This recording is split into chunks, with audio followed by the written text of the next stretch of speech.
You're looking live at Launch Pad 39A, where in just a few minutes, SpaceX will begin fueling its Falcon 9 rocket. At the top is the Blue Ghost lunar lander, built by Firefly Aerospace with NASA payloads on board.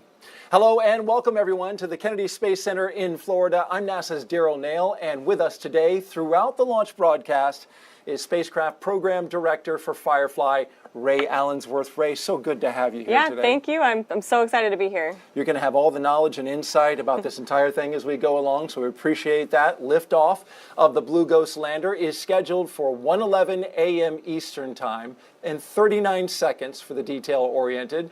They are currently working no issues, and things are good for launch. And if everything goes according to plan, that lander will complete its journey 45 days from now with a landing in Mare Crisium. That's near the Sea of Tranquility. And if that sounds familiar, well, there's a good reason. That is the landing site for Apollo 11 in 1969. Firefly Aerospace, an American company based in Cedar Park, Texas, just north of Austin, designed and built the lunar lander that will carry, among other things, 10 NASA commercial lunar payloads, or CLPS, to the moon's surface, and that's the most that any CLPS mission has taken to this point. Now, we'll explain what each of those instruments do throughout the broadcast, but first we need to catch a ride with SpaceX and Firefly's Blue Ghost lunar lander. We're going to get an update from SpaceX in just a moment. Let's start with you, Ray, though. What's your team doing? What has your team been doing as you've been leading up to this moment just before liftoff? Yeah, so the team, there's a few different things that are going on with the team. We have one team locally here in Florida, and actually about an hour ago, they provided the go to SpaceX, saying that Firefly Blue Ghost Mission 1 is ready for launch. And we have our primary team in Cedar Park, Texas, in the Mission Operations Control Center, and they're really standing by. The lander is powered off at the top of the Falcon 9 rocket, and we're just in anticipation of launch. Now let's get a closer look at the moon-bound lander. Here's Ray with an overview of Blue Ghost. Firefly's Blue Ghost lunar lander was designed for stability. It's about 6.5 feet tall and 11.5 feet wide, so it has a low center of gravity and a wide footprint. Blue Ghost has a robust communication system with 1 X-band antenna and 3 S-band antennas that enable HD video transmission from the lander to Firefly's Mission Operations Center in Texas. The lander has 3 solar panels to help power Blue Ghost and our 10 NASA payloads during transit and on the lunar surface. For propulsion, Blue Ghost has 8 RCS thrusters, or reaction control thrusters, that Firefly designed and built in-house. These thrusters help maintain the lander's orientation during maneuvers and independently perform the final descent by pulsing for a soft landing. We have 12 attitude control system thrusters that help point the spacecraft in the right direction. These are actually the same ACS thrusters we use on our Alpha rocket and Electra orbiting vehicles. Blue Ghost has 1 main engine that provides high thrust for our lunar orbit insertion and braking burn prior to landing. The lander has 4 propellant tanks that carry our hypergolic fuel and oxidizer. We have 2 pressurant tanks that carry our helium. Blue Ghost is equipped with 49 struts that connect our upper and lower panels to provide a rigid structure. These struts were built in-house using the same lightweight carbon composites we use on Firefly's launch vehicles. Blue Ghost has 4 carbon composite legs and foot pads that utilize crushed core honeycomb to absorb shock and stabilize the lander as it touches down on the lunar surface. Our foot pads have contact sensors on the bottom that signal engine shutdown upon landing.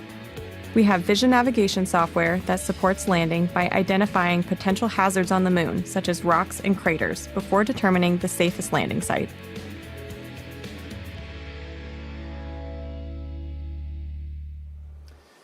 Firefly's Blue Ghost Mission 1, Ghost Riders in the Sky, is delivering science and technology to the moon through NASA's Commercial Lunar Payload Services Initiative. This allows NASA to buy lunar delivery services from American companies for our payloads.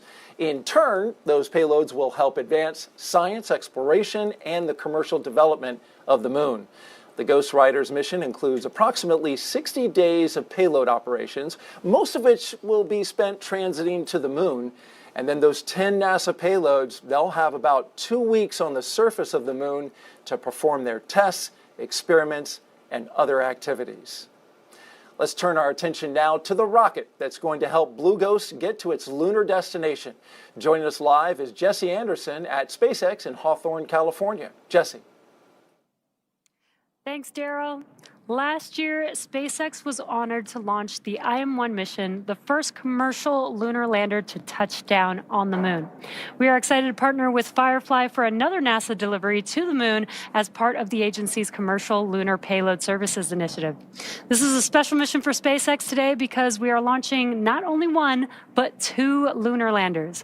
And we'll share a little bit more about the secondary payload in a bit.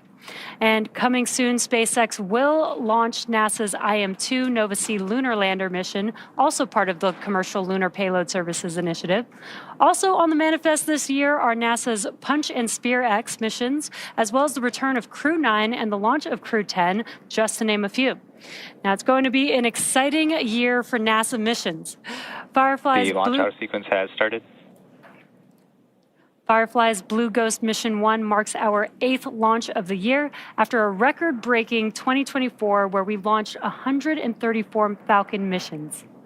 Also last year, our Dragon spacecraft delivered several missions to and from the International Space Station, including 2 cargo missions, CRS-31 and CRS-30, and 3 human spaceflight missions, Crew 8, Axiom 3, and Crew 9, which is currently still docked at the station.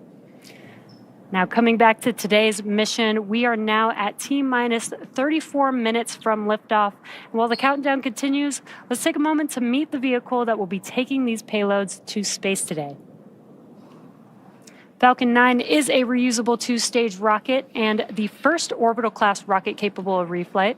Since first taking flight in 2010, Falcon 9 has launched more than 400 times, including nearly 350 reflights, proving reusability is essential to sustain more advanced and deeper space exploration. Reusability allows SpaceX to refly the most expensive parts of the rocket, which in turn drives down the cost of access to space. And speaking of reusability, this is the 5th flight for the first stage booster supporting today's mission, which previously flew NASA's Crew 9 to the space station, RRT-1, and 2 Starlink missions.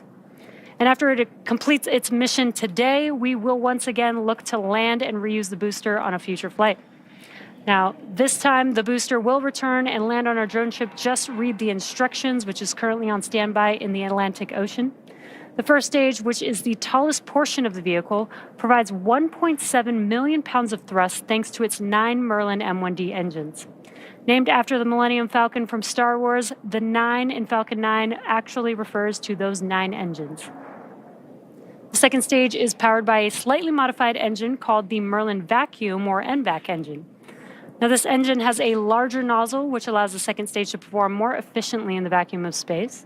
The first stage gets us out of Earth's atmosphere and into space, while the second stage takes the payload to its targeted drop-off orbit. Now, the large barrel structure with the pointed nose cone at the very top of the vehicle is the payload fairing, and it's composed of 2 halves made up of carbon composite material that come together to protect the payloads until we're in the vacuum of space. We'll be attempting to retrieve the fairing halves once again with our recovery ship, Bob. Both halves of the fairing flying today are flight-proven, with one side flying for the 20th time and the other for the 12th time. And there you can see on your screen the Blue Ghost lunar lander there, integrated to Falcon 9's second stage in preparation for launch. And you can't see it, but there is a second payload in the photo, iSpace's lander Resilience, which we'll talk about a little bit more later on in the show. Now, Resilience is encapsulated in the payload canister, which is just under Blue Ghost. This is to protect Resilience from the spacecraft above it during launch. Now, when the rocket launches, the canister takes the launch load of the Firefly spacecraft and their payload adapter and transfers it to the rocket structure. Now, it continues to be a smooth countdown. Weather is holding steady, and we're looking good for an on-time liftoff.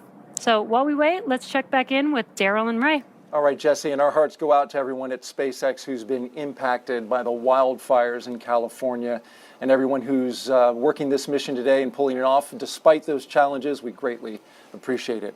All right, joining me now is Firefly CEO Jason Kim. He's here to talk this mission and what lies ahead for the aerospace company. Jason, you've got decades so far leading this company. Well, it's funny you say that. I actually was a customer of Firefly on the Space Force's Victus Nox mission we launched a 24-hour notice mission back in September of 2023. So I got to know the team members. I was just really impressed with everybody at Firefly. It's a very bold team. It's a can-do spirit, and very exceptional in terms of engineering, rocket engines, carbon composites. I can just go down the list. Right.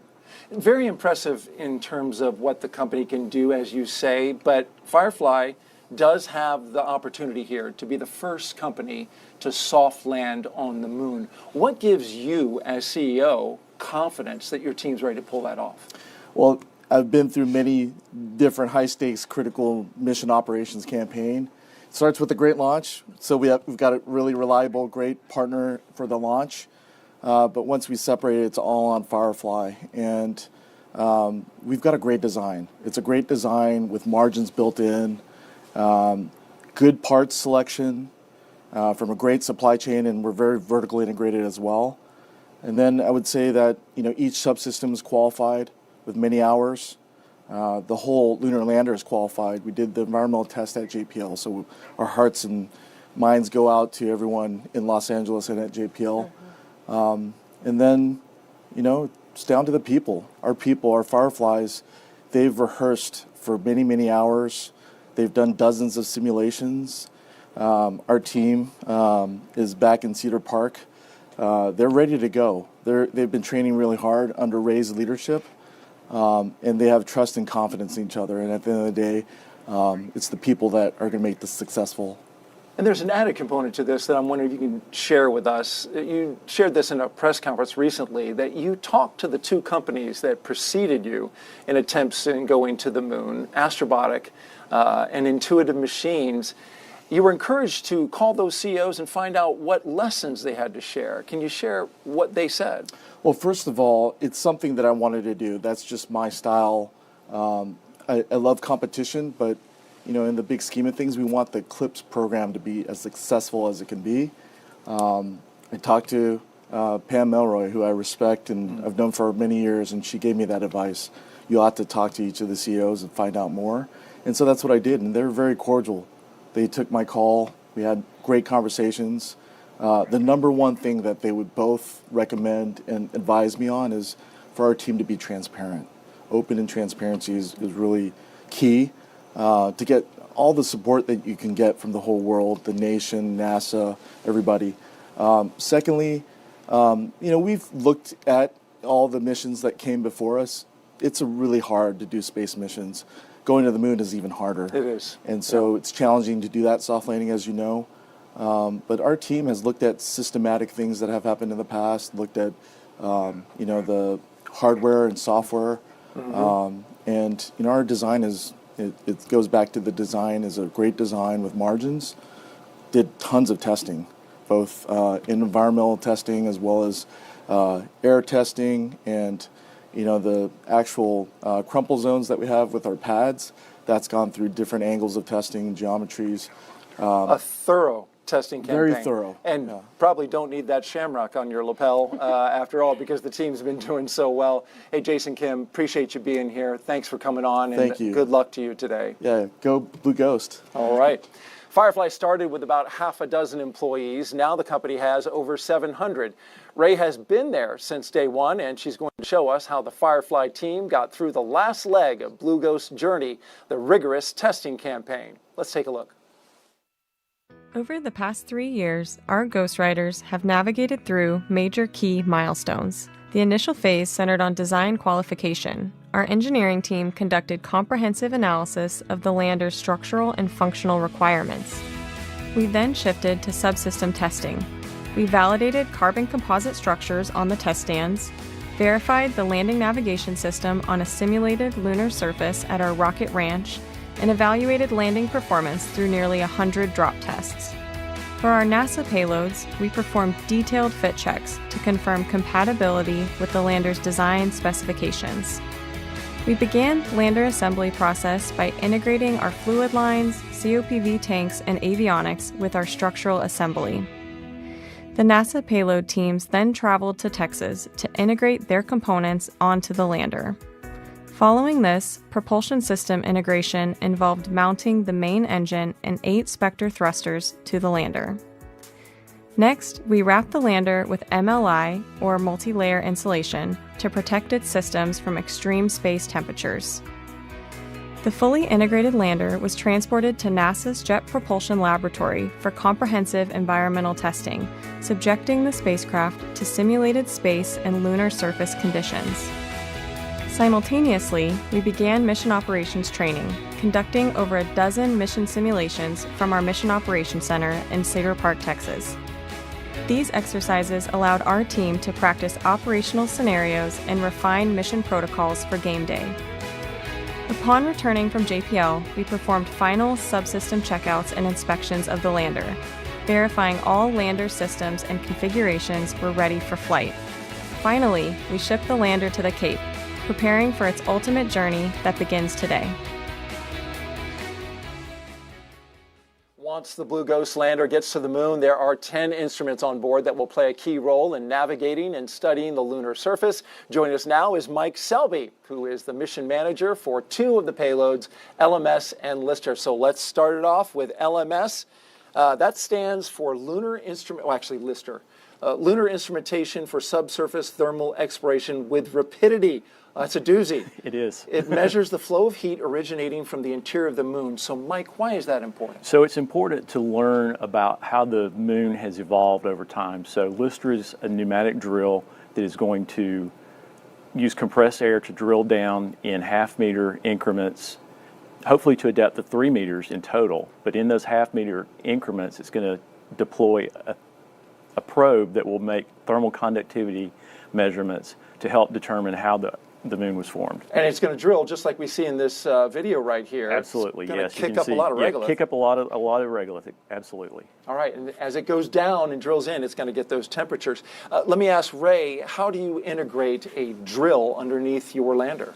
Yeah, so the drill was really fun. Definitely a team favorite. It's one of the payload it's mounted on the bottom deck of our lander, and it's facing the lunar surface. So some of the other payloads are looking up, out. Lister is looking down, so that it can do exactly what Mike just said, drill into the lunar surface. All right, let's go to LMS now. That is the Lunar Magnetotelluric Sounder, or LMS. It measures the natural variations in the electric and magnetic fields from the solar wind and Earth's magnetosphere to determine the electrical conductivity of the moon's interior.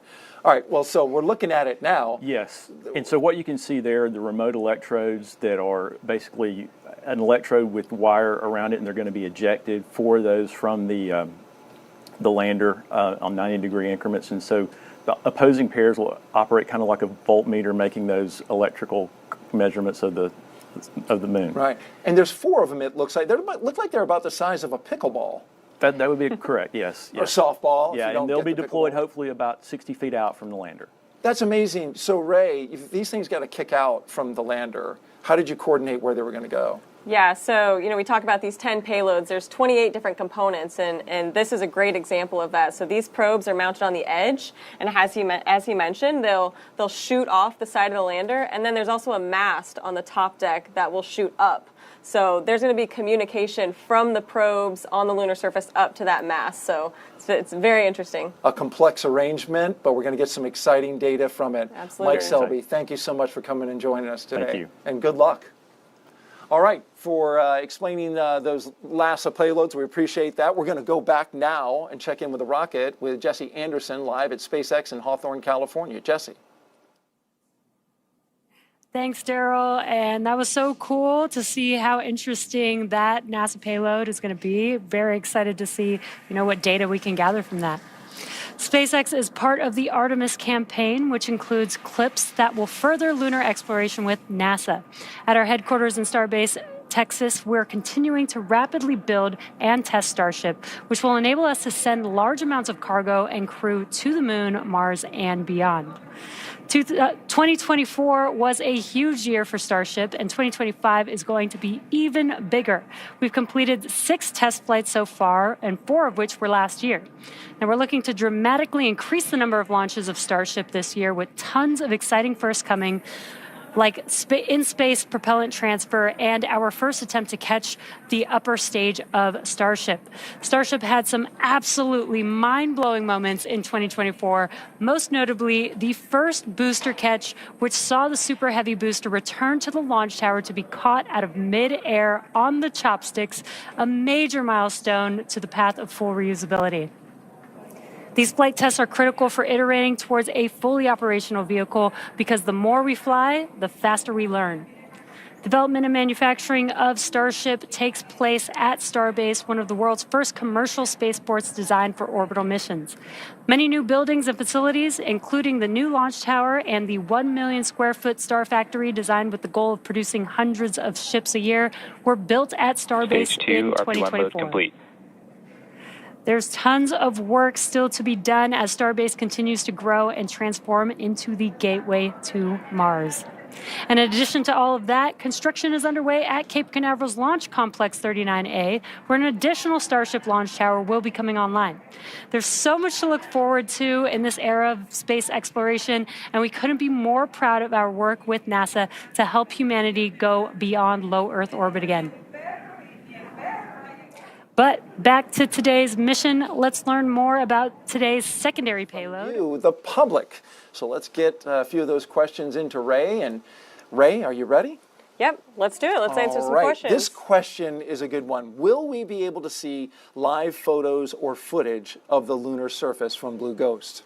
So when Blue Ghost lands on the moon, we won't have a live video or photo, but we do expect to get that first photo back within 30 minutes. So it won't be immediate, but it'll be relatively quickly. You're also going to take some footage of a solar eclipse, right? Yeah, so about 2 days before the end of the lunar day, we expect to see an eclipse on the surface. So we'll take photo and video of that.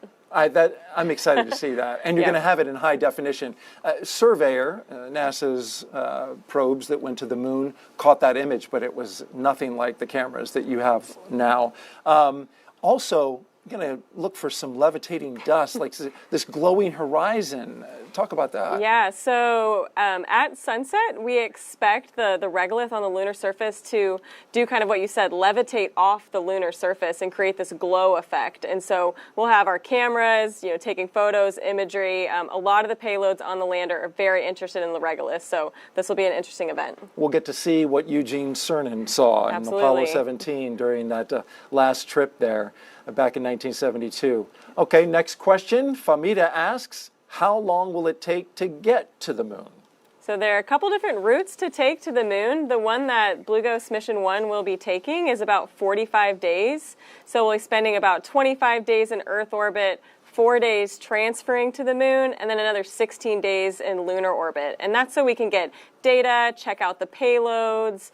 There are some payload operations as well, so kind of an elongated trip to the moon. Of all those days on that trip, what are you most focused on? I think there's some critical events that are going to happen really quickly after launch. Priming that propulsion system is definitely the first time. I think some of us will be holding our breath for a few hours there. So that's definitely the first key event to keep an eye out for. And then autonomous landing is another one. Absolutely. So when we go to land, just like you said, it's autonomous. So that's the first time our mission controllers will really be hands off. You can't even send a command at that time. And the lander software and cameras take over and pick the safest spot for us to land. All right, Thirst434 asks, hey, Team Artemis, what will be the goals of this mission and how will it benefit humans going to Mars? So this mission, we started talking about these payloads. There's 10 different payloads on board, all of them collecting different data. And so this will really inform all those future missions. Exciting stuff. We are looking forward to it. And of course, as you mentioned, Firefly is interested in Mars as well. For the first time in more than 50 years, astronauts, including the first woman and person of color, will travel to the moon as part of NASA's Artemis program. Preparations for Artemis 2 are underway, and we have more on that in the Moon Minute.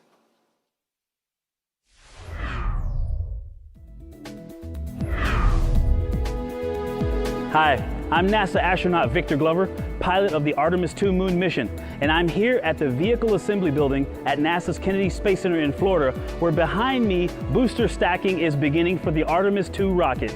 Mission progress got a big boost recently when technicians with the Spaceport's Exploration Ground Systems team inside the VAB began stacking the first components of the Space Launch System rocket, the solid rocket boosters. 10 segments arrived by train to Kennedy in September of 2023, followed by extensive testing and inspections to prepare for stacking.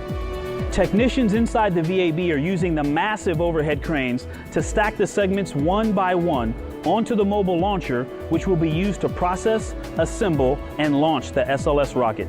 Once all 10 segments are stacked on the mobile launcher, 5 on each side, the boosters will then help support the remaining rocket segments during final assembly, including the core stage and the Orion spacecraft that will take Reed, Christina, Jeremy, and me around the moon and back. The 177-foot-tall twin solid rocket boosters will provide 7 million pounds of thrust during liftoff of Artemis II.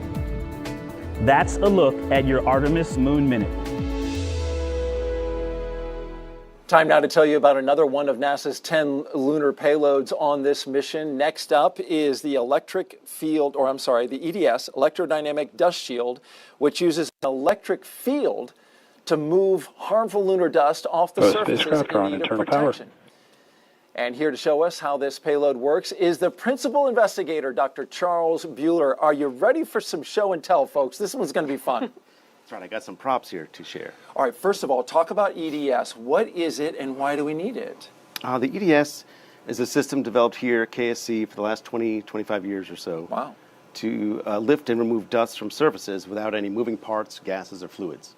And we incorporated our EDS technology into various substrates to do just that. And that's important because this regolith on the moon, it's abrasive, right? It's very abrasive and it is potentially toxic, yes. So we don't want that on our equipment or spacesuits or anything that's moving. Okay, so how does, you've got this setup here. Sure. And to your left, the thing that you're holding there, that's kind of what is encasing your payload, right? This is actually the spare parts of our payload. Okay, all right. So explain how that works when it gets on the moon. So when we land on the moon, a few hours after landing, we deploy a fifth leg, or an SAA, Surface Access Arm, which will deploy 2 instruments, us and PlanetVac, and it will jettison us separately after that, a few hours later, and we will softly land on the moon like this. And how are you going to make sure that you get regolith inside there? Because you need that dirt in there. You need it to get dirty. We absolutely do. So we're trying to focus on 2 EDSs, self-cleaning surface, a glass and a thermal radiator. And what's going to happen is when we land, we have 6 other EDSs that their whole job is to lift dust from the surface and direct it and deflect it onto our EDSs. Hold that up for a second, Dr. Bueller, because you can see through those little bands, right? What are those? It looks like that the dirt can pass through Those are them. just electrodes. The same thing in our transparent EDSs. They can kick up the They sure regolith can. onto it? Okay. Okay, and so now let's show us how this technology works. Once you get it dirty, Once then you get what? it dirty with the reduster, you can show here. So if you have a glass system, a camera lens, or something, we got a camera you can get overhead. it really dirty on the moon. Oh, yeah? Okay. And that's bad news. Yeah. So you don't want that. So you want to turn on your EDS, and then voila, dust will come off. Look at that. Just All right off clean. the surface. Yeah. And that is electrical current that's created That is an AC square wave signal. Okay. Low current. Now, can we give it a tougher test? Can you really get this? I mean, we can get my 1.5-year-old to come in here and throw dirt. He's very good at throwing dirt if you need help. Well, we'll keep adding dust. Why not? Yeah. You know, Hey, it's live TV. What could go wrong? Yeah. cover the whole thing. How about Oh, that? now you're talking. And what I can also do, once we de-energize that might take a few more minutes. It doesn't take too much longer. So if We're just that's talking about harmful regolith, literally nothing moving, no moving parts, no gases, and it's just coming off the surface, pretty and cool. it still continues to work it right off. Yep. That's fantastic. And what's nice is if it's on, we can't get dust to stay on it. Come on. Ah. That's also very useful. That's fantastic because these little dust particles, as I understand on the moon, as you were just talking, are like little shards of glass. Mm-hmm. So you don't want that stuff to stick. What do you expect to happen on the moon when you do this? Now on the moon, we have to polarize the dust, so that takes a little bit longer. So we apply a DC field for a few seconds, or a few minutes, and that's based on the resistivity of the dust. Okay, and Ray, it's been pretty fun to watch that happen, and you had to make sure that this had good access to the regolith. How'd you do that? Yeah, so as he mentioned, we designed this surface access arm, and so when we land on the lunar surface, that arm will deploy down, and then there's a hinge that we very specifically designed to get EDS to flatly land on the surface and get that dust up in it the way it needs to perform its science objectives. So. And you can kick up a little more regolith if he needs it? Yeah, well, there's other activities going on the lander that I think will really help get dust on there. You know, the Lister drill will be running. You know, there might even be some dust from landing, that impact kick up a little. So we'll try to get a lot of dust on your payload to help you out. I appreciate that. All right, very good. I want one of these for my entire house. And just punch it and all the dust goes away. Then you really have something. We are looking forward to this experiment. Thank you, Dr. Charles Buehler, for being here. Thank you for the demonstration. And Ray, appreciate your insight on how you integrated into the payload. That's great. All right, well, thank you very much. All right, time now to tell you about another one of NASA's 10 lunar payloads. We're going to have so much more of these lunar payloads coming up in the show. We're going to get to that in just a little bit. You may have heard us mention CLPS, which is the Commercial Lunar Payload Services Program, at the beginning of the show. Let's dive a little deeper now into this relatively new NASA initiative. Our moon. It seems so close in the night sky, but getting there is really hard. But what if there was a way to change that? Only a few nations have successfully landed on the moon. As NASA sends astronauts back to the lunar surface, this time to stay, we will need to send science and technology instruments ahead of time to lay the foundation for human exploration. To make this happen, NASA is helping establish a commercial lunar economy. For the first time ever, there will be commercial delivery services to the moon. We are enabling American companies to send our payloads to the lunar surface for us. These delivery services will expand our capabilities for exploration, radically increasing the amount of science we can achieve. This high-risk, high-reward initiative will invest in and leverage the entrepreneurial spirit of American innovation to launch a commercial lunar marketplace, advancing technology and exploration for all of us. With this never-before-seen streamlined access to the moon, we will be able to make novel measurements and develop technologies that scientists have long wanted to do on the lunar surface. And as this new industry matures, this commercial delivery service for NASA and other customers could expand beyond the moon to other destinations in our solar system. And we can learn to live on another world because we are explorers.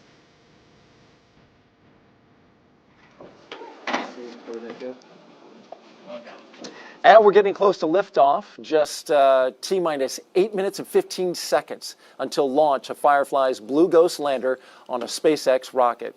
Ray, the journey to this moment began for you and your team more than 3 years ago. Yeah, it's been quite a journey getting here. This contract was awarded in early 2021, and so, you know, all this work over the last few years is leading to this moment.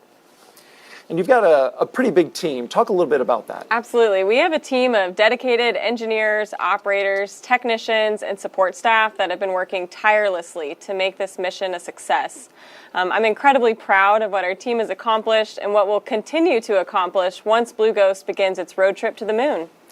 And what's your sense of how the team is feeling right now? You've done a ton of preparation. You've been there from the start with these folks getting ready to do this mission.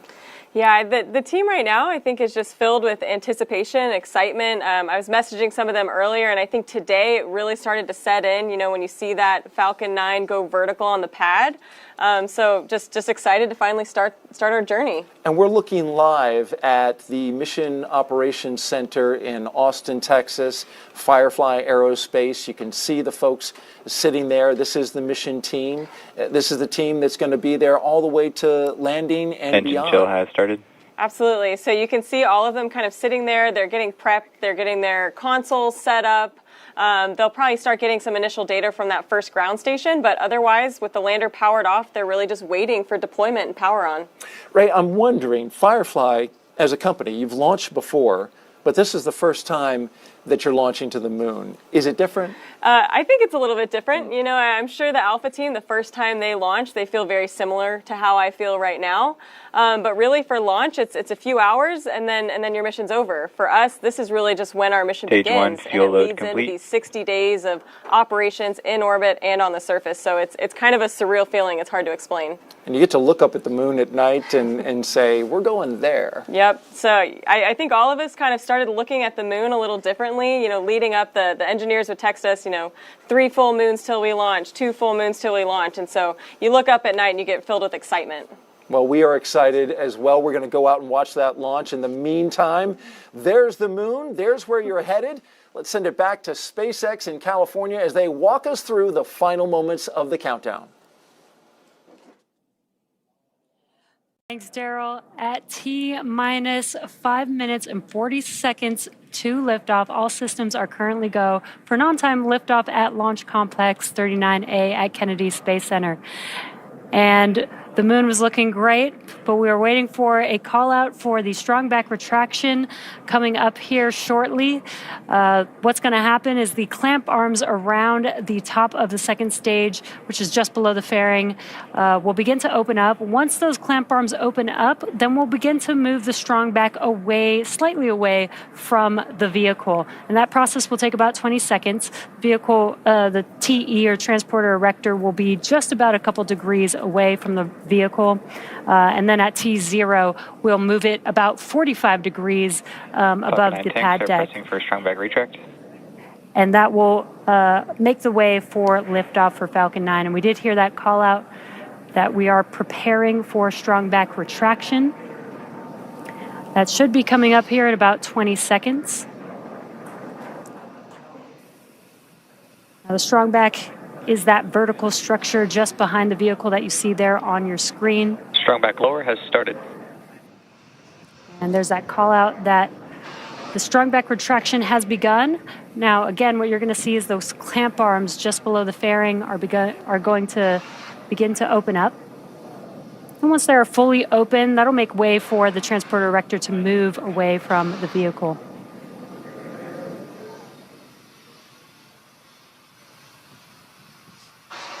Now the TE, or the transporter erector, is carrying the propellant, electrical, and gas lines to stage 2, as well as the payload.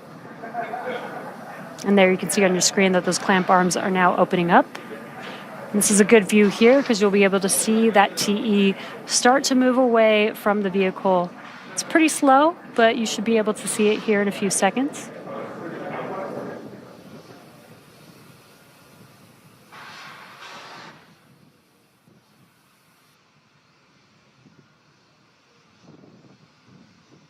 And there you can see that TE starting to move away from the vehicle. And once Falcon 9 commands for liftoff, hydraulic cylinders pull the strong back even further away, again to that position about 45 degrees above the pad deck.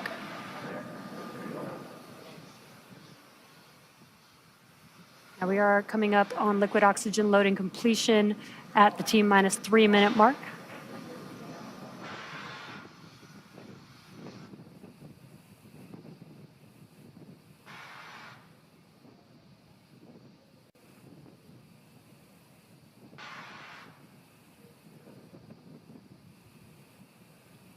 Now, for some reason, Stage 1 LOX load complete. There's that call out we were waiting for. Stage one liquid oxygen loading is now complete. If for some reason we do not launch today, we do have a backup opportunity tomorrow, January 15th at 10:09 p.m. Eastern Time. Currently, weather is green and the range is ready to support a T0 of 10:09 p.m. Eastern Time. And the landers continue to be healthy, and the Falcon 9 team is tracking no issues on the vehicle. Next coming up will be at T-minus 2 minutes. We should hear the call out for propellant loading. Stage 2 LOX load complete. Right on time. That is stage 2 LOX load complete. That means propellant loading is now fully complete on Falcon 9. The vehicle is now fully loaded with 1 million pounds of kerosene fuel and liquid oxygen.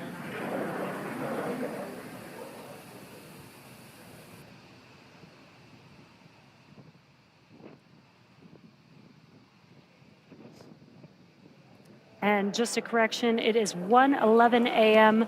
Eastern Time for liftoff tonight. Gas launch closeouts has started.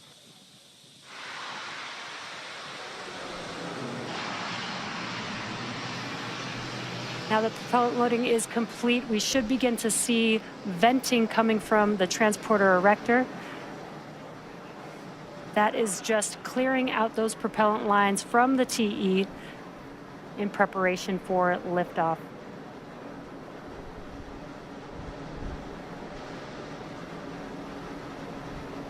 Falcon 9 is in startup. Third call out. This means that the Falcon vehicle's internal flight computers have taken over the launch countdown. We're now just waiting for the final go from the launch director. LD, go for launch. And great news, we are go for launch, so let's watch as Falcon 9 takes our 2 lunar payloads out to space. T-minus 30 seconds.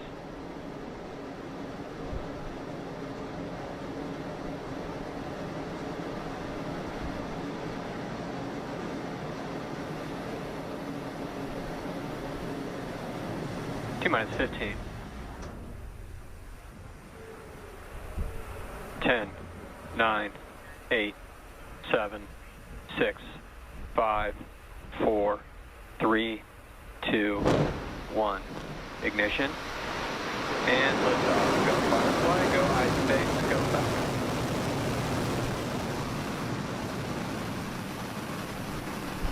Vehicles pitching downrange.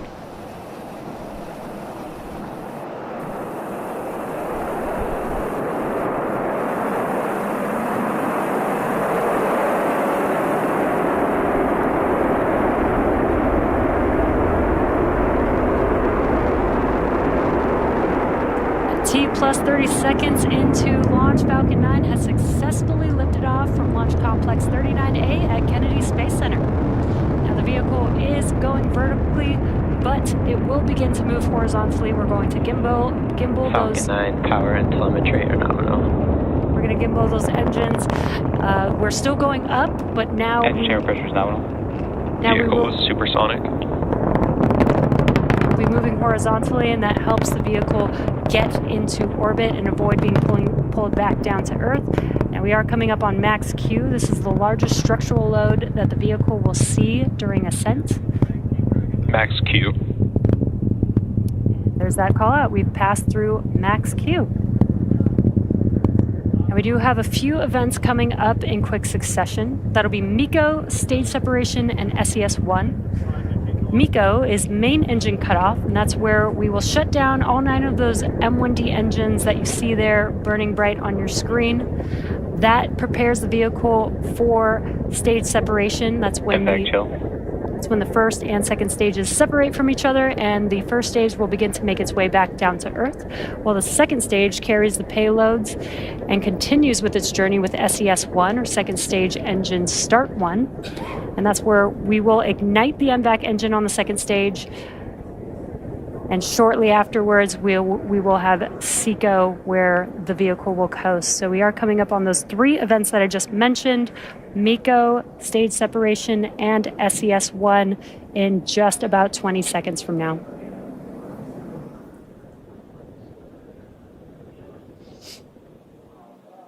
Some really cool tracking views here of Falcon 9 and those 9 Merlin M1D engines burning bright there.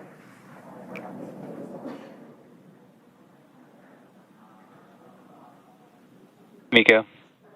Stage separation confirmed.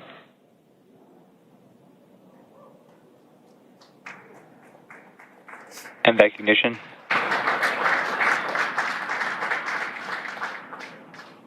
And great views. We watched as we shut down those 9 Merlin M1D engines, stage separation, and now you can see there on your screen that MVAC engine has ignited, again carrying the 2 lunar landers aboard Falcon 9's second stage.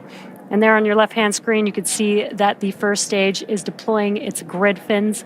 Those hypersonic grid fins will help guide the vehicle back down to Earth. And in about 15 seconds or so, we will also have fairing deploy. We have the fairing protecting the payloads through ascent. But once we're in the vacuum of space, we no longer need that protection, so we will jettison those fairing halves.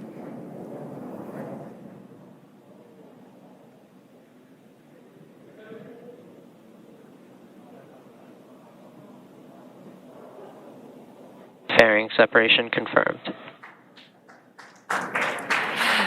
And a really cool view of the payloads encapsulated in those fairing halves, the fairing halves deploying. We will once again attempt to retrieve these fairing halves once they make their way back down to Earth. And in a few minutes, we will also have a couple more burns for our first stage to prepare it for landing on our drone ship. Just read the instructions. Now we are T plus 4 minutes and 10 seconds into today's mission. We're currently in the first of 3 planned MVAC burns. Around T plus 6 minutes, you should see on your screen the first stage's entry burn. Now that entry burn is where we ignite 3 of the Merlin M1D engines, and that's going to be the E9 engine plus the E1 and E5 engines.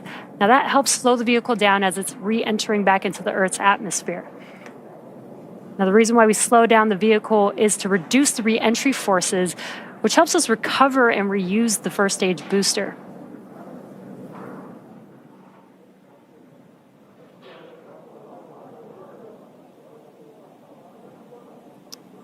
So far, everything is looking nominal. Stage 2 still carrying our lunar payload and on a nominal trajectory.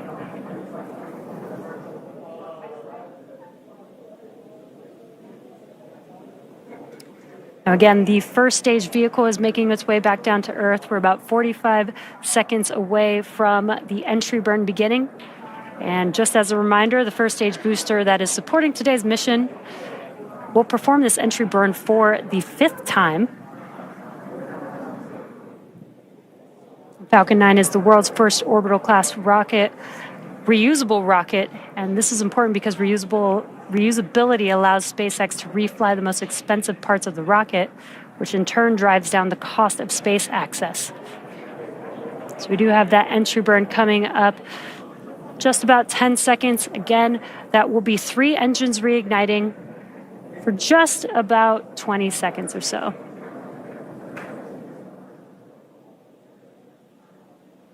Stage 1 entry burn startup. Stage 1 FTS is saved. There's that call out, and on your left-hand screen, you can see that those engines have ignited.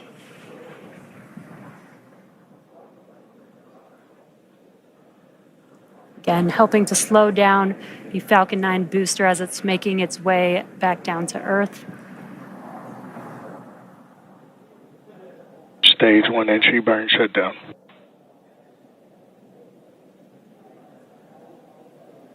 And there we heard the call out as well. As you can see that the engines have shut down. That concludes the entry burn for the Falcon booster. Coming up next in about 1 minute will be SECO. That is second stage engine cutoff. And that'll basically be where we shut down that MVAC engine and allow the second stage to coast with the payloads. Stage 2 is in terminal guidance. As the vehicle is making its way towards its targeted drop-off orbit for each of the lunar landers. And just shortly after we have SECO, we'll also have the landing burn start up on the booster. So we will have a couple events happening back to back. Stage 2 FTS is saved. Stage 1 transonic. For the landing burn, we reignite the center E9 engine. And again, that slows the vehicle down just in time to touch down for landing. And we have SECO 1 coming up, as well as a landing burn in just a few seconds.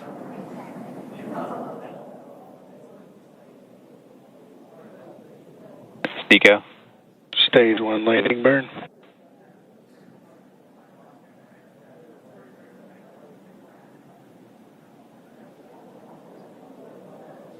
Nominal orbit insertion.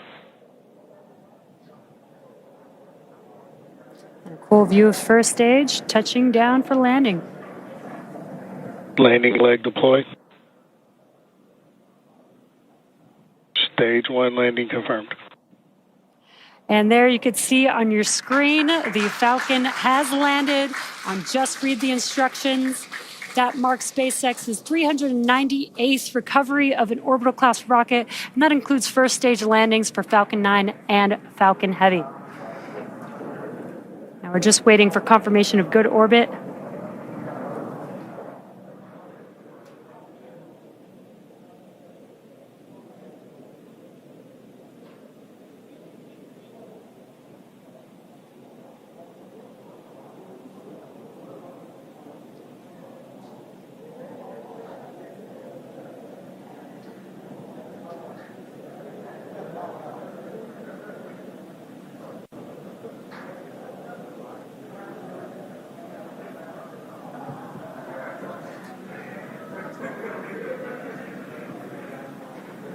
Again, we have had SECO, that is second engine cutoff 1 for that MVAC engine. And we are just waiting to confirm good orbital insertion.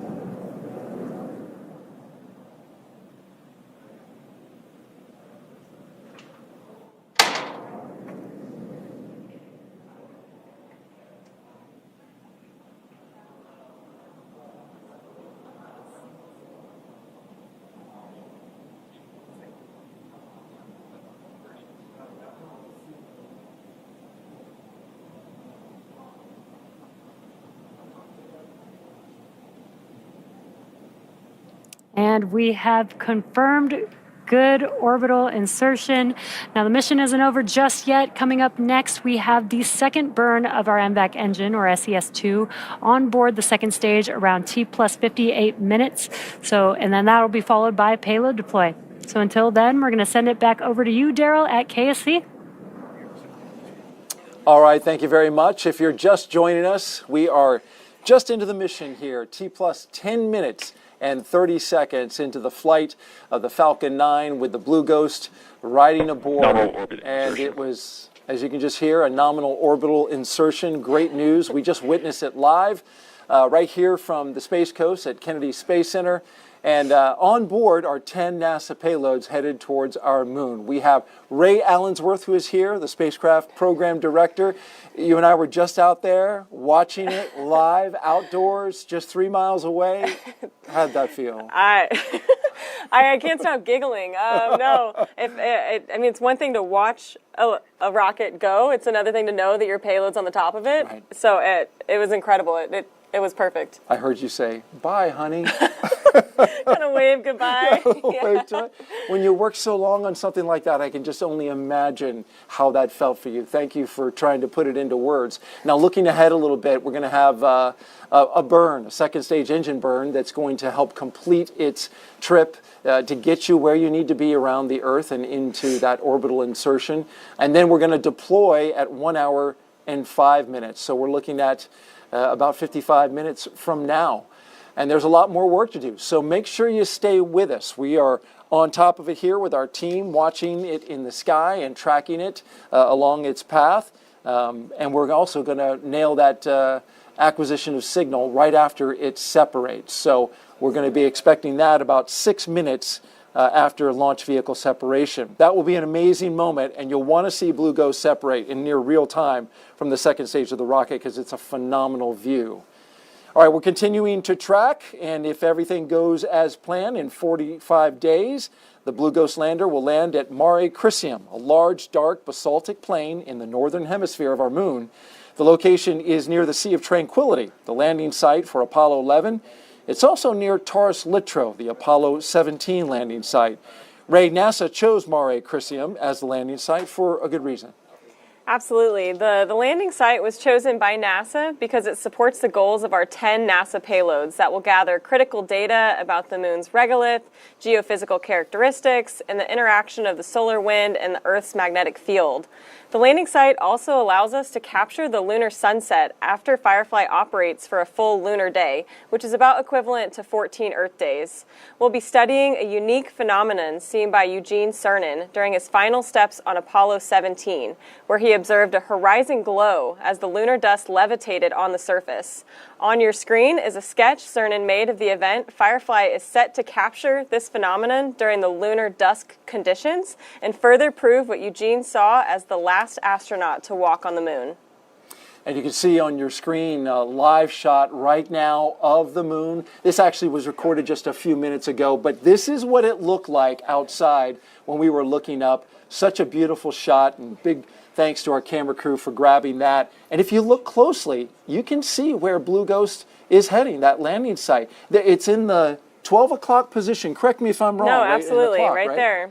And there it is, right at the top of your screen, that basaltic plain, that basin there. And what a beautiful shot. Blue Ghost is on its way. With us now, the Associate Administrator of NASA's Science Mission Directorate, Nikki Fox.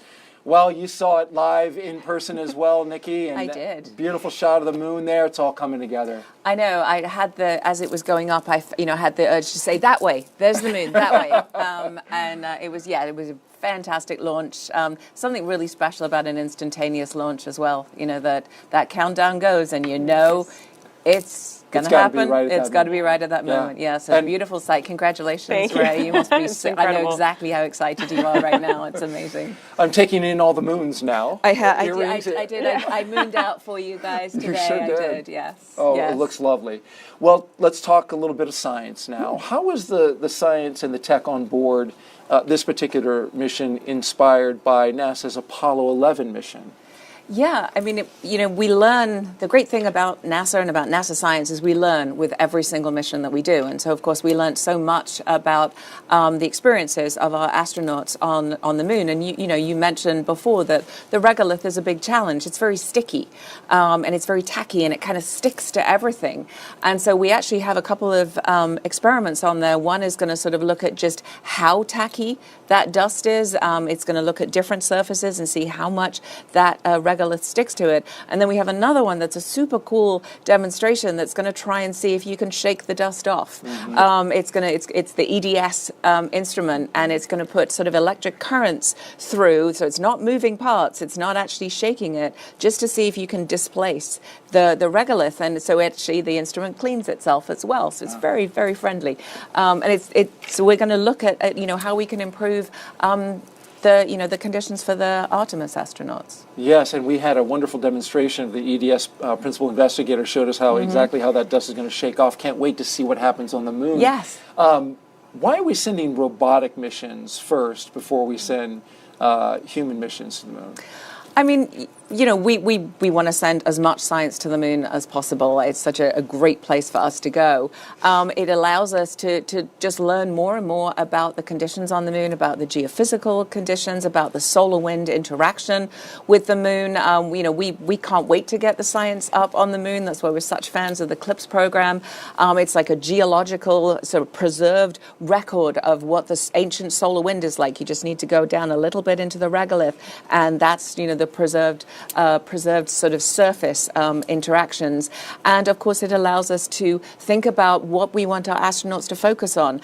They will be able to bring back the samples from the moon for us to be able to study, and so to be able to kind of help focus on which samples, what do we want for them to bring back. This is all stuff that we can do with these kind of advanced sorties that we're doing with the CLIPS program. Advanced sorties. Well, I like that. That sounds good. And in this plane, and briefly, it's a basaltic plain. There's a volcanic feature nearby. Tell me what the relevance of that is, Mons Luttrell, and why you're interested in that. Well, I think Ray just kind of nailed it. I mean, it's a great place for us to go. It's a region that we think the astronauts will be interested. It's a really great place. Loads of interesting features. The actual area was caused by an impact from an asteroid. It flooded that area full of that lava. It's a very dark lava, very similar to what we have on Earth.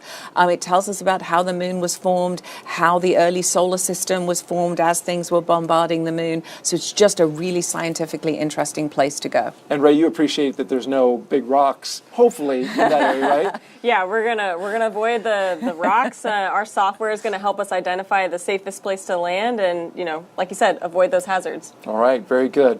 Well, Nikki Fox, thank you for joining us today. We appreciate your moons. We appreciate the insight, and we appreciate your levity as always. NASA tends to be a serious place, but you bring the right mix of levity and seriousness. Thank you very much. Thank you so much. Appreciate it. Congratulations again. Thank you. All right. Well, it's difficult work to get to the moon. We haven't successfully done it in more than 50 years, but that's going to change. The CLIPS initiative is changing that. Let's take a look. Landing on the moon is hard. We're going back. Under this Artemis program, we're going to be sending humans to the moon for the first time since Apollo. So ahead of humans, we want to get up as much science, exploration, and technology experiments as possible. So CLIPS starts facilitating a lot of the early science, the things we want to learn before we even send humans. CLIPS stands for Commercial Lunar Payload Services, CLPS. The services part is the key element. Ordinarily, when NASA delivers a payload to the surface of the moon, they do it with a commercial partner, but NASA controls the building of the vehicle. Now, we're buying the service of delivery of our lunar payloads to the surface of the moon. It is a delivery service, akin to a delivery service that you'd have here on Earth. NASA will provide payloads to a commercial company. They decide how to get it to the moon. They have to develop their own lander, but they also have to manage the entire end-to-end mission. It's meant to provide affordable, rapid, frequent access to the lunar surface through American companies. We're funding different companies. We have commercial companies that are competing to win task orders to deliver our payloads to the surface of the moon. One of the goals when we started CLIPS was to help establish a lunar economy. Somebody has to do it first, and then it becomes commercially available. Then they're able to crank them up. Then they're able to make it more affordable. And so the lunar surface is just the next frontier for a commercial environment. But we had to acknowledge up front, all the way through the highest levels of the agency leadership, that some of them will fail. These missions may not be as successful as a traditional NASA mission. We have accepted the risk that going through this innovative approach with these commercial companies, that there could be some failures. Some of them are new companies. None of them have ever successfully landed on the surface of the moon. So they're going to learn lessons. We need to give our vendors the opportunity to learn. And so that'll help ultimately buy down our risk as these companies learn, okay, what does it take to actually build up the lunar lander, integrate payloads, get to the lunar surface and land safely. They've been able to demonstrate that they have very, very good technical depth and the ability to design and execute missions. We're willing to take more shots on goal. And we aren't risking human lives. And in the big picture, if we're flying missions at 1/10 of the cost of a NASA mission, and we fail 2 of them, we still get 8 missions for that same price. Even with 1 or 2 or 3 failures, this is still a very economical proposition. It's a risk posture which is more risk tolerant than NASA is accustomed to. There's not a single one of these companies that's willing to bet their mission on a coin toss. Every one of them is doing what they can in order to have the most successful mission possible. But the important thing to realize is that risk tolerant does not mean risky. And the rewards are a long-term ability to get payloads to the moon inexpensively, frequently, and rapidly. We want science, so we can then put more of our resources on even more science, exploration, and technology payloads and get more of a return on investment when we get to the moon. CLIPS provides tremendous benefit across the scientific and economic communities. So there's a lot we'd like to learn about the moon to help human habitation and prepare us for missions to Mars and beyond. So the moon is the first step. All right, we've been going through each of the 10 payloads throughout the show, and now we've got a doozy. 5 of the payloads right now, and that's half of the ones going up to the moon. Joining us now is Dennis Harris, mission manager for those NASA payloads, and appreciate you being here. It's good to be here. Let's start now with the Lunar Planet Vac, or LPV, which collects samples of lunar regolith from the surface. This is really interesting. I mean, the name kind of suggests exactly how it works. Planet Vac. It's like a vacuum. Yeah. They carry up their own compressed gas, blow down on the regolith, collect it, and then put it in a canister. And this is a tech demo, so the canister in the future can be used to return the samples to Earth, or it can be used to send to any instruments on the spacecraft for in situ measurements during the mission. Yeah, if we wanted to bring it back, we could. Correct. And there you see it, Ray, as it's mounted there underneath the Blue Ghost. Tell me how you had to account for this thing, which is touching the regolith. Absolutely. So this payload, obviously they're a vacuum. They really needed to be in situ, touching the regolith. So it's on the bottom of that surface access arm that we talked about earlier that's also carrying EDS. And so when we land on that lunar surface, that surface access will go down, and their sample collection head is right at the end. So it'll press down into the lunar surface and then collect dust onto a sample sorter that we placed on the top deck. So it's another payload with multiple components that we placed kind of strategically to help them accomplish what they need to. Maximizing that lever arm that you're putting down on the surface of the moon. Yeah. Pack them all in. Right. Okay. Well, next up is LEXI, the Lunar Environment Heliospheric X-ray Imager. LEXI is a wide field of view, soft X-ray imager that will image Earth's magnetosheath and magnetopause to study how energy from solar wind generates geomagnetic storms and space weather. This one's interesting to me because this is looking back at Earth rather than looking at the moon. Correct. And as Brian Walsh, the PI, said yesterday, this is going to be the first global measurement of the Earth magnetic field and the interaction with the solar wind. And we can see in this graphic where they interact. Explain that to us. Well, this is where the solar wind meets the magnetosphere. And what happens is, you see the bright yellow and red spots, they're giving off energy. And so we're going to look at the photons, which happen to be in the frequency of soft X-rays, to see what's going on. What a unique area to look at that. And I take it, Ray, that it had to go on top, right, in order to look up. Yeah, this payload, very top deck. It's also mounted on a 2-axis gimbal. So this is a gimbal that we really specifically designed. Yeah, you can see it there. So that LEXI can look back specifically where it needs to collect that data. So a pretty intricate gimbal, but I think it was a lot of fun for the engineers to kind of solve that problem to get LEXI pointing where it needs to. That's cool, that 2-axis gimbal, a solution coming from Firefly. You got to appreciate that. We do. All right, well, this instrument that's next is, we have a demo right in front of you. A RAD PC. This is a radiation-tolerant computer system. Dennis, why do we need radiation-tolerant computers? Well, radiation is a killer for computers. Ionizing radiation could cause a bit flip, could crash the whole system. This particular system is going to use a set of 4 CPUs to kind of count each other and make sure each other's, there has been no single events. And so if it senses one, it puts one of the pads offline, uses the other 3, rewrites this one, puts it back on. And so radiation-hardened hardware is very expensive. And right, so to build a shell around it, that's expensive, and it's heavy, right? It's heavy, and this is 95% commercial off the shelf. How about that? And so it's order of magnitude cheaper, and I believe it could be the future of space computing. Really jump the computing power on the moon in an area that's really tough for computers without adding weight. I like that. That's good stuff. All right, 3 down, 2 to go. Next up is NGLR. This is the next generation lunar retroreflector, right? And it's a target for lasers on Earth to precisely measure the distance between the Earth and the moon. Explain that, how that works right there. Well, range finding observatory on Earth is going to shoot out a laser pulse. It's going to hit this, and it's going to return it. And the nice thing about the next generation is it's built so it's going to return the ray to where the observatory is going to be. Not where it was, but where it's going to be on the Earth. So this is going to allow us to make precise measurements and watch the surface of the moon as it moves around. And actually, this is a follow-on to Apollo retroreflectors.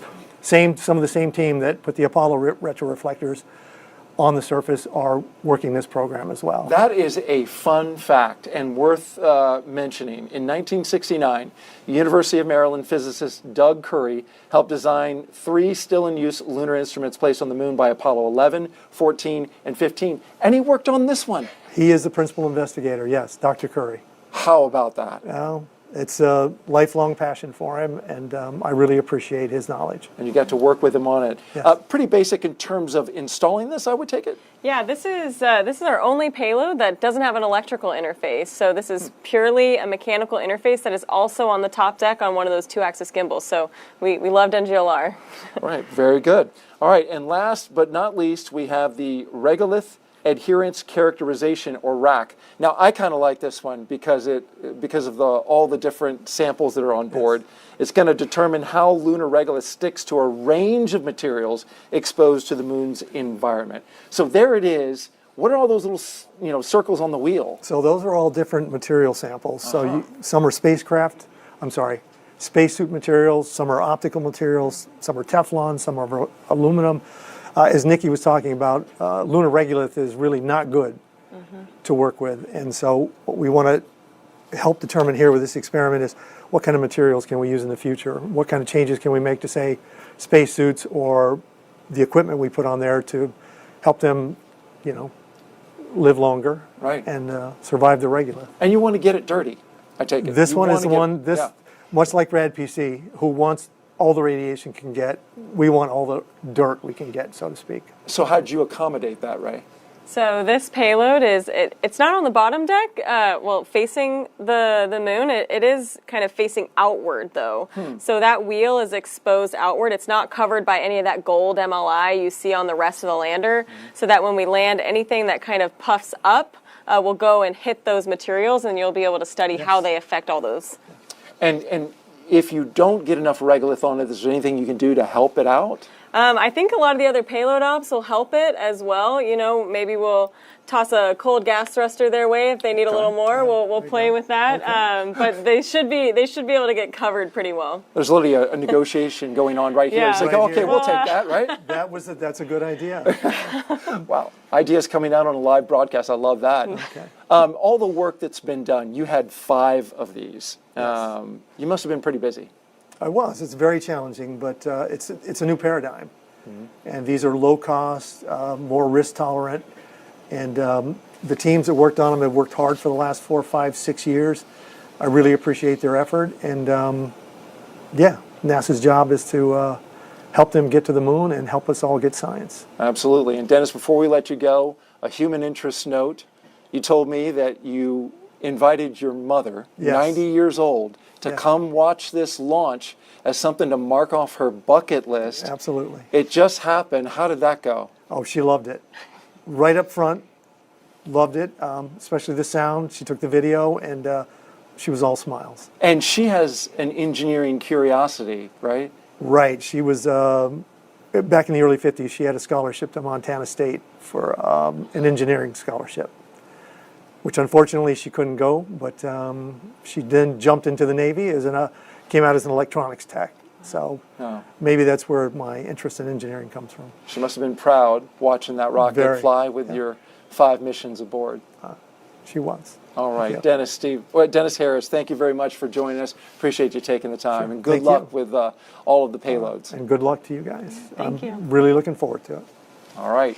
Well, now we are going to step aside while we await our next big milestones, the second burn of the second stage of the Falcon 9 rocket, and then the separation of Firefly's lunar lander from the SpaceX second stage.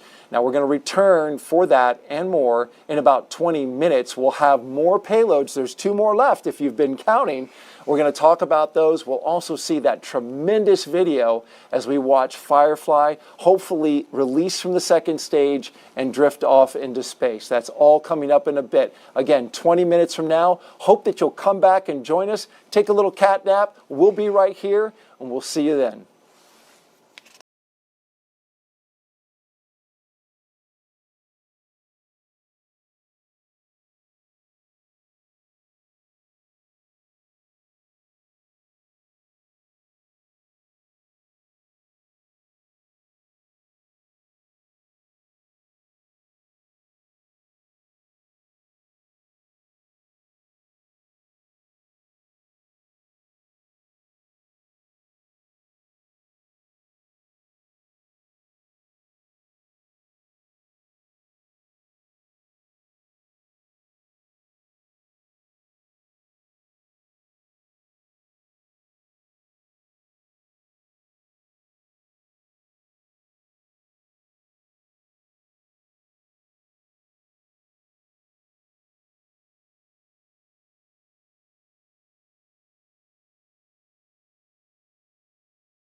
Welcome back to the Kennedy Space Center, where we are currently awaiting the second burn of the second stage of the Falcon 9 rocket, and then separation of Firefly's Blue Ghost lander from that second stage rocket.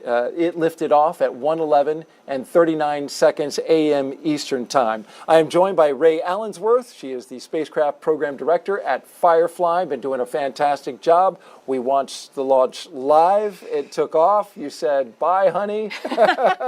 This is a spacecraft you've been working on for so long, and then you saw it take off, and now we've been flying for about 47 minutes. What's your sense of how the team is doing, and how are you doing at this point? My heart rate's come down a little bit. It's definitely very special to see it go. I think the team now, especially that team back in Texas, really this is where they're locking in. So, you know, we're about to go into payload deployment. The lander's powered off right now, but it will soon start that automated sequence to power on. So this is really where we start. So just a lot of anticipation building. A shot on your screen now of that team that you're talking about from just outside Austin, Texas, the Firefly Aerospace Mission Operations Center. And the team is all there and, as you say, focused on the next steps. The company is, of course, based in Texas. They developed and built the lunar lander that is carrying, among other things, 10 NASA payloads. And if everything goes as planned, in 45 days, that Blue Ghost lander, which is uncrewed, there are no people on board this is purely a robotic mission. If everything goes as planned, it's going to land on Mare Crisium in the northern hemisphere of our moon. It's an area that, of course, NASA wants to study and was chosen specifically for that reason. Yeah, absolutely. That place, you know, Apollo has visited there. We also believe future missions will want to go back there. So it's a really important place to go, gather data, and just prepare for what's next. We still have a few more NASA payloads to cover throughout the show. We've talked about 8 of them. And now, finally, the last 2. Last 2. You ready? All right. Let's talk about it. And it starts with LUGRA, an acronym for Lunar GNSS Receiver Experiment, which was developed at Goddard Space Flight Center. LUGRA is one of the very first demonstrations to test GNSS signal reception and navigation on the lunar surface, right? These are satellites going around the Earth, but we're using them to develop location on the moon. GNSS is the Global Navigation Satellite System, which is commonly thought of as GPS. Of course, that's the American satellite system nomenclature for it. If successful, this would pave the way for operational use by future lunar missions such as the Orion spacecraft, the planned lunar orbiting station called Gateway, and robotic and human landers. Ray, of course, Blue Ghost is using different navigation to get there, but imagine if you could use GNSS. Yeah, that'd be really amazing in the future. You know, quite like use your phone, pull up Apple Maps, Google Maps. You want to put in a place, you go exactly there. That's the future of what could happen on the moon. And that's pretty cool. That would be an advantageous thing for anything going to the moon, right? How did you get this mounted on the spacecraft? Yeah, so LUGRA is mounted on our top deck. It's on one of those two-axis gimbals. So LUGRA shares a panel with NGLR. And this is a really special payload. This was in partnership with the Italian Space Agency. And so, yeah, we're excited to have that and get it operating. First equipment for the Italian Space Agency to have on the surface of the moon. We know they are very excited about this.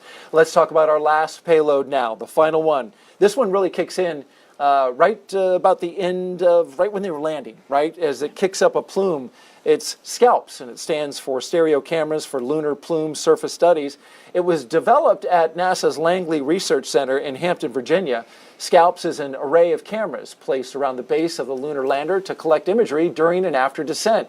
Those images will then be compiled to produce a 3D view of the surface, and not just for the novelty of it. As trips to the moon increase, the number of payloads touching down in proximity to one another will also increase. And you see it there as it's mounted on the Blue Ghost lander, and now you're seeing an animation of it landing. Scientists and engineers, they need to be able to accurately predict the effects of landings and how much of that regolith, which we know is harmful, gets kicked up on instruments and equipment. Yeah, absolutely. Scalps is really going to be gathering so much data. It's the only payload that's powered on during descent.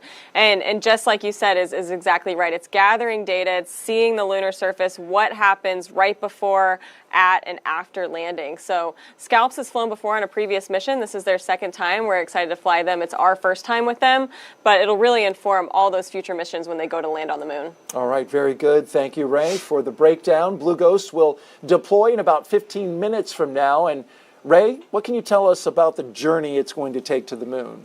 So the journey to the moon is going to be elongated. It'll be 45 days in orbit. And we really want to keep everybody updated with us as we go along this journey. So we'll be doing daily updates on our mission page and our X channel. We'll also be doing weekly updates. And so these will be updates coming from the Mission Operations Center. And we'll release them on Thursday afternoon on our social channels. So we'll really want everybody to kind of go with us on this road trip to the moon. Video updates from the team, not video of the moon. Correct. That will come later, but this will be a really great way for you guys to engage with the audience and show them the progress that you're making. Absolutely. You know, there are going to be times during orbit and the surface where we'll share photos and videos, but these weekly video updates will really be coming from our Mission Operations Center, from those engineers that are operating the spacecraft. All right, looking forward to that. Spacecraft separation will be just the beginning for Blue Ghost. Here's more on what we can expect on Blue Ghost's mission to the moon.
All right, joining us now to talk about NASA's reaction to the progress Firefly Aerospace has made so far in the Blue Ghost mission is NASA Deputy Administrator Pam Melroy, former NASA astronaut as well. Thank you so much for being here. Well, you were here for the launch. You watched a beautiful launch. Your reaction? Wow. Well, I think it's easy to forget at a moment like this how much work goes into, how many things have to go just exactly right. So I'm excited. My congratulations to Firefly, to SpaceX, to the NASA team, everybody who played a part in this, including the people who put the instruments on it as well. There's a lot of work to do yet, but it is just amazing to achieve this, and it was such a gorgeous launch. Right. I mean, beautiful. You had the moon up there, nearly full of waning gibbous, Yes. 97%. Yes. Want to make sure we get that right. But yeah, and then you could see it. It was such clear conditions. Yeah, and I think what's interesting is I've seen so many launches that were going to the space station, and they disappear quickly. They're going up the East Coast, and they're gone. And so the trajectory is just so noticeably different. You're like, oh yeah, this one's going somewhere else. It's really exciting. It seemed louder than normal because I've seen a lot of launches like you, and it was powerful as well. Well, I want to ask you about a couple of things. There's a lot of hard work ahead. Of course, Firefly Aerospace, as Ray has been telling us throughout the broadcast, it's got some some challenges, right? They've got to land on the moon, which is not easy, and that's the nature of this program. So what would you say as part of the leadership here at NASA to the Firefly team about the work they have ahead? Yeah, well, this is a great moment, but I think what we all know is that you can celebrate a moment and then you have to move on. There's a lot of work ahead, as you pointed out. This is incredibly hard. And I think my message to the Firefly team is congratulations for getting where you are, but keep your eye on the ball because you got a lot of work going. But I think one of the other important messages is we do this as a team. This is a team sport. And so the collaboration within the Firefly team, but also with your partners is really important. NASA has your back. We know that we're all doing things for the first time. So we just have to work together to solve any problems that come, and then we'll be successful together. Great words. I know that you must appreciate hearing that. Yeah, no, I think the team back home really appreciates that. I think they know that, we're all one team, but it's another thing to hear it, especially in this moment. Because like you said, really their job is beginning now. And, we have to refocus and start our mission. All right. Thank you very much, Deputy Administrator Pam Melroy, for being here. You are with the outgoing administration, your time at NASA. We really appreciate your leadership here and all that you've done and coming to these launches and being a part of these launch broadcasts. Thank you very much. Thank you, Daryl. It's a great way to go out. Absolutely. Thank you, Pam. All right. Well, let's go now to SpaceX in Hawthorne, California, where Jesse Anderson is live as we await that second burn. Jesse. Thanks, Daryl. We are actually currently, as you can see on your screen, in that second burn, SES-2, here right now. This burn is a very short burn.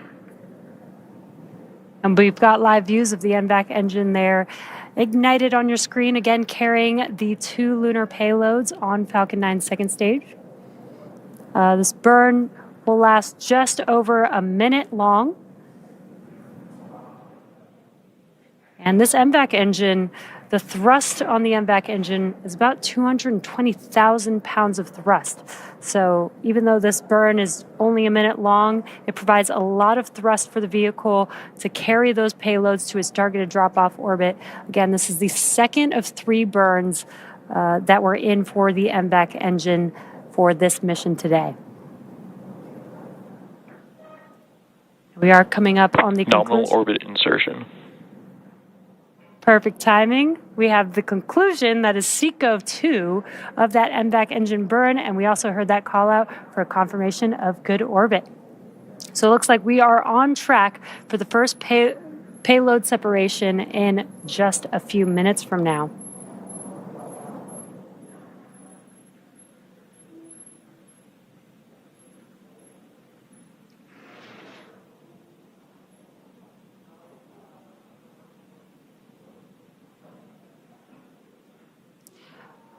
Now, if you're just now joining us, we have just had SES-2 and SECO-2. That's the second of 3 burns for the MVAC engine. And it's been a great launch so far. Next, we have the deployment of Blue Ghost coming up here in just about 4 minutes from now. And once deployed into a lunar transfer orbit, the Blue Ghost lander will begin its approximate 45-day journey to the moon, where it will land on the Mare Crisium for NASA's payloads to perform numerous science and technology demonstrations, including lunar subsurface drilling, sample collection, and X-ray imaging of Earth's magnetic field to advance research for human missions on the moon and provide insights into how space weather impacts the planet. So very exciting coming up here. Again, Blue Ghost deployment is coming up in just under 4 minutes from now. And just to recap the mission so far, we had an on-time liftoff at 1:11 a.m. Eastern Time. And everything has been proceeding nominally. We had a good stage separation, which occurred about 2.5 minutes into flight. That was followed by a successful landing of Falcon 9's first stage on a drone ship. Just read the instructions. And that was also the 5th flight and landing for the specific booster that supported tonight's mission. And for those of you following along, that booster also supported NASA's Crew 9 mission, RRT-1, as well as 2 other Starlink missions. Now, just before the T+8 minute mark, we had a successful second engine cutoff for SECO 1, and that was also followed by a confirmation of a good orbital insertion. And that was the first burn of the second stage engine. The second one, again, just completed just a few moments ago. Now, the vehicle is currently coasting with the payloads attached. And we are a couple minutes away from the first deployment of our first spacecraft. Again, that will be Blue Ghost. And there you can see an awesome live view of the Blue Ghost spacecraft on board Falcon 9's second stage.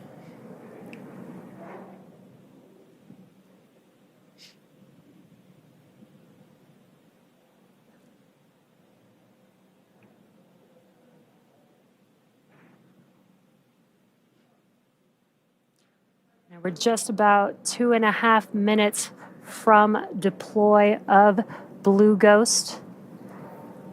And this is a cool view. We do have the canister just below that spacecraft protecting iSpace's payload there. So we do have 2 payloads on board. But again, the next milestone coming up is that separation of Firefly's Blue Ghost lunar lander.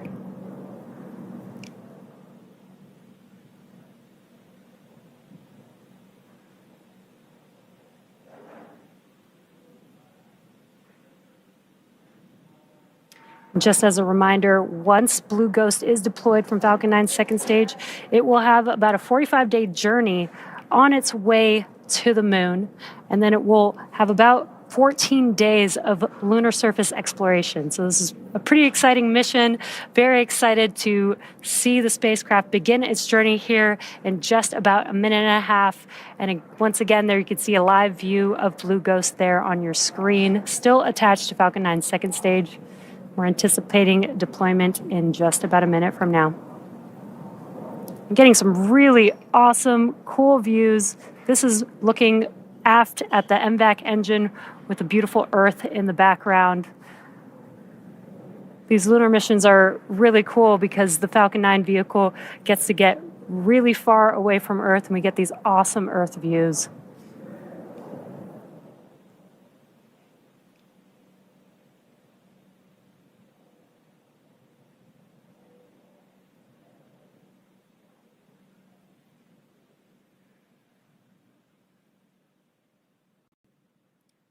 We are approaching deployment of Firefly's Blue Ghost here in just about 30 seconds.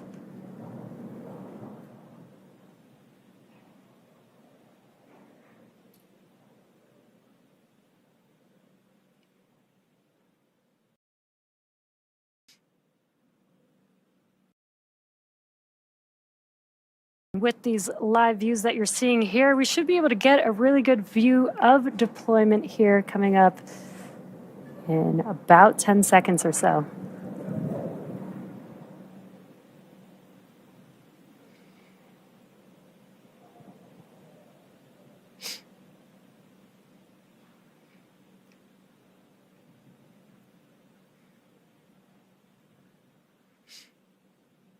Firefly Blue Ghost, separation confirmed. And there you could see, and you also heard the call out for confirmation that Blue Ghost is drifting away from Falcon 9's second stage. From all of us here at SpaceX, it has been a pleasure having you on board, Blue Ghost. Safe travels. SpaceX is honored to be a part of NASA's Commercial Lunar Payload Services initiative to deliver science and technology to the lunar surface. And we want to thank Firefly for entrusting us with today's historic mission. Operation. All right, thank you very much, Jesse and the SpaceX team. FC com on ops. Wow, what a ride. We're listening in First command now. at 3.1 is to enable carrier. Comms go to enable carrier. FC, please enable carrier. You're listening to the Firefly Mission Operations Center team. All comms be advised, SpaceX has delivered the separation state. Flight FC, I confirm that I see carrier enabled. Copy. Comms confirms carrier is enabled. All right, Ray, this is your team. They're talking. You got the flight director in there. Steps 3.2, 3.3, please verify at your discretion. Right. So tell us what they're saying. So right now you're hearing the team go through the steps that are required to power on the lander and determine its position relative to the sun and make that first communications contact. So those mission operation controllers just outside of Austin, Texas are going through that process. It's an autonomous process that'll take several minutes. And so, the spacecraft right now is approximately 848 kilometers away from the Earth, and they're going to start pinging that lander as it's going through this autonomous process. So we'll be able to hear that. Before we're in range of the Hawaii ground station, and then in approximately 50 minutes at a Penumbra event that Fido will update. Right, so he's talking about that first ground station that we're going to make contact with. That's in Hawaii. So they're configuring that ground station to be able to make contact with the lander. And to be clear, you mentioned they're getting ready to power up, but they have to establish that communication first, right? Absolutely. So that autonomous process will take several minutes. So that's the power up process. And then they'll start sending what we call no-op commands to the lander. So it's just pinging the lander about every 60 seconds. All comms be advised, we would drop off nominally.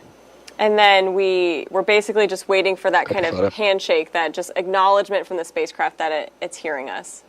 And that was a good call out as well, that they confirmed. PD or Fido, if you do have the correct separation time, please comment in the logbook. That SpaceX dropped you off exactly where you needed to be in orbit at 1 hour and 5 minutes. Yeah, so that's definitely a really important check. Figuring out exactly where the spacecraft is step one. And then once you get your orientation, it's really forming that baseline of where's the spacecraft, what state is it in, and then moving forward from there. is available for the trajectory. Copy, Fido. Please comment the expected penumbra time as well in the logbook. So you hear Jackson there. He's our flight director, kind of walking the team through those initial steps of gaining signal. And we jumped right into the work. The file is ready, and we are working on commenting in the logbook right now. That the Firefly team is doing in order to get that signal. We barely had a moment to soak up that separation, so we're going to re-cue that up right now, Ray, and I want to get your thoughts as the sun participated in a little bit of drama as it separated to go to the moon. Yeah, you couldn't ask for a more perfect shot there with the sun in the background. Look at it go. Sunburst. It's beautiful. I need a frame of that. But yeah, you see it. I think how she stated it's drifting away. That's kind of a bittersweet thought, but it's on its way to the moon. That was an incredible look at that, shot. The sun. Yeah. You couldn't have intentionally framed that up any better with the sunburst. Just we planned it exactly that. Well done. Thank you.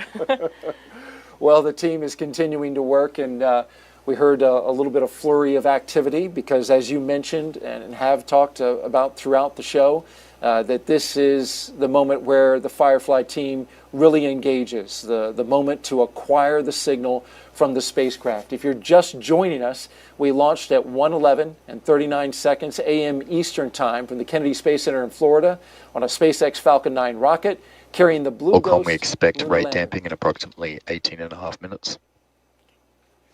Then we traveled, did a couple of burns for about an hour and a half, flying with various coast phases in between there. And then you just saw the separation at 1 hour and 5 minutes.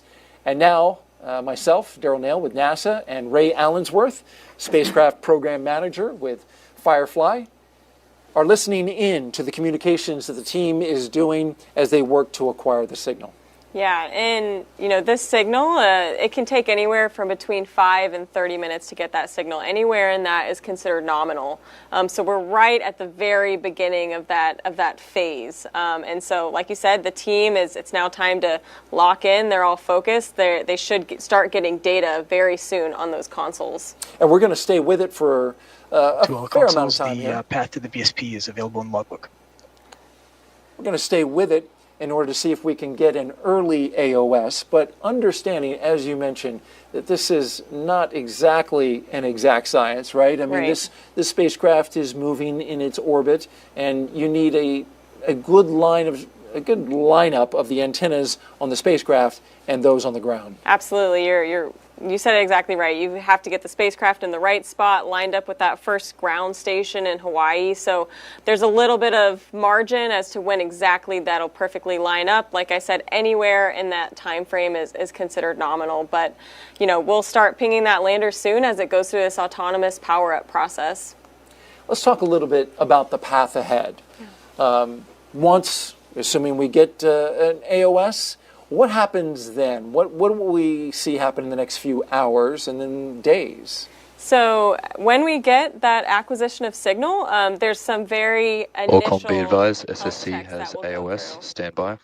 Oh. That was AOS. How about Incredible. We have acquisition... Please monitor your alarms.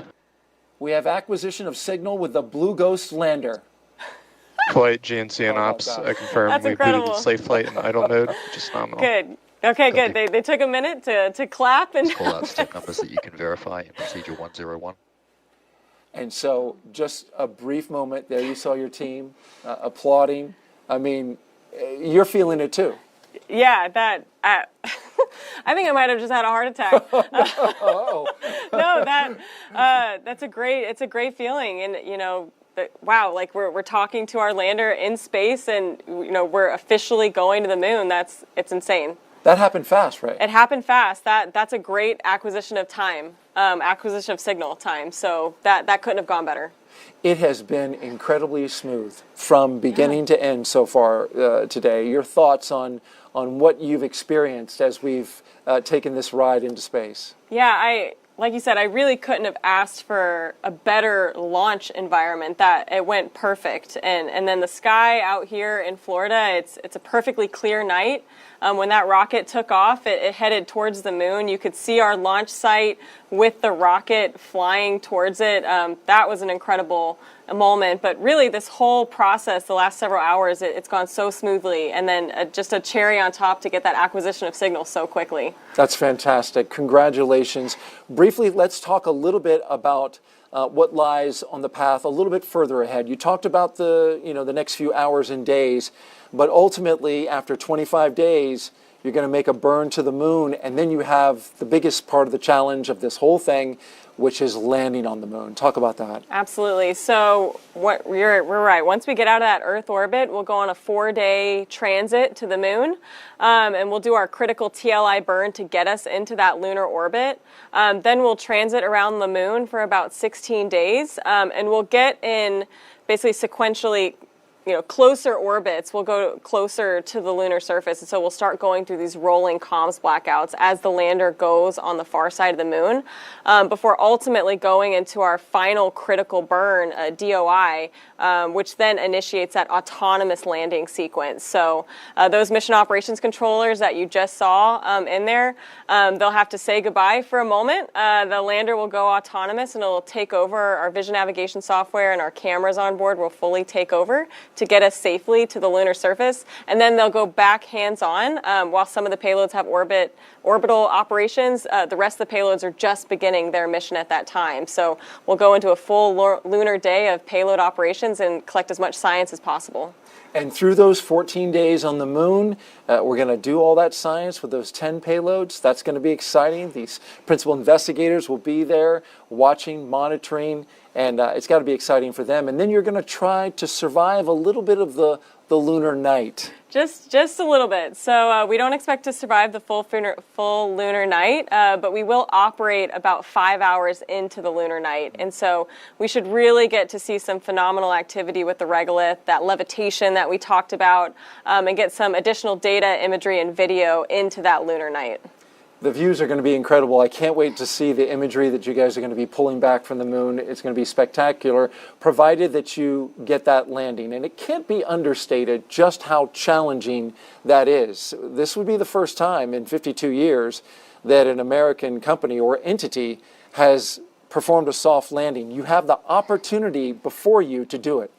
Yeah, it's an incredible feeling. The team, though, has been really training, testing, and planning for doing just exactly that, landing softly on the lunar surface. And, if you look at our lander, we're a little bit wider, we're a little bit shorter. We've done over 100 drop tests on our landing legs, for example. We've done a lot of testing as much as possible, test like you fly, all of our software for that landing opportunity, but really doing everything to make sure that when we get to the lunar surface that we will land softly and we'll be able to fully operate all those payloads. Well, we are wishing you all the best with the landing. You and the entire team have done such a fantastic job integrating, working with NASA up until this point. We greatly appreciate that, and I want to thank you for being a part of this launch broadcast. You did a fantastic job, Ray. Thank you so much. This has been incredible. We appreciate you sharing your insight and your knowledge. Well, that's going to wrap it up for Firefly, for NASA, and SpaceX. Our coverage of the launch of the Blue Ghost moon lander on a SpaceX Falcon 9 rocket from Pad 39A here at the Kennedy Space Center. Again, we appreciate all of you watching. If all goes well, Blue Ghost is expected to land on the moon in late February, about 45 days from now. We will bring you that coverage live right here on NASA Plus. Until then, you can find more information about the mission and other NASA CLIPS launches by going to nasa.gov/CLIPS, CLPS. You can also get updates from Firefly Aerospace, social media accounts that they have on X, Facebook, and Instagram. We want to leave you now with a replay of tonight's launch. For everyone here at NASA, Firefly, and SpaceX in Ray Allensworth, I'm Daryl Nail, wishing you a wonderful morning and reminding you to keep looking up. T-minus 15. 10, 9, 8, 7, 6, 5, 4, 3, 2, 1. Ignition. And liftoff. Go Firefly, go iSpace, go Falcon.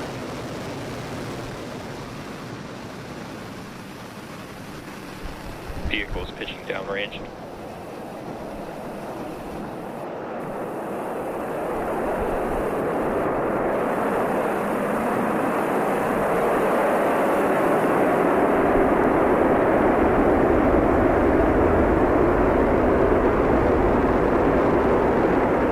T plus 30 seconds into